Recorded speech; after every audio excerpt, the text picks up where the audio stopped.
Welcome back to our channel. இன்னைக்கு முருங்கைப்பூ பொரியல் எப்படி செய்யறதுன்னு பார்க்கலாம் வாங்க. ஒரு கடாயில் 1 டேபிள் ஸ்பூன் அளவுக்கு நல்லெண்ணெய் ஊற்றி அதில் 1/2 டீஸ்பூன் கடுகு, இடித்து வச்ச பூண்டு பல் 3 காஞ்ச மிளகாய், 1/2 வெங்காயம் நல்லா பொடியாக கட் பண்ணதையும் சேர்த்து வெங்காயம் நல்லா வதக்கிக்கணும். இந்த தாளிப்பில் 3 கைப்பிடி அளவுக்கு முருங்கைப்பூ, 3 கைப்பிடி அளவுக்கு முருங்கைக்கீரை, இதை ரெண்டையும் எடுத்திருக்கேன்.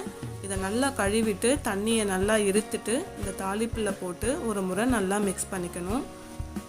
பொதுவாக கீரையை நம்ம மூடி போட்டு வேக வைக்க மாட்டோம், ஆனால் இதில் முருங்கைப்பூவும் சேர்த்துருக்கிறதுனால ஒரு மூடி போட்டு 5 நிமிஷம் மட்டும் வேக வைக்க போகிறோம். 5 நிமிஷத்துக்கு அப்புறமா கீரையோட அளவு நல்லா குறைஞ்சி இருக்கும். இந்த அளவுக்கு ஏற்றாற் போல் நம்ம உப்பு சேர்த்துக்கணும்.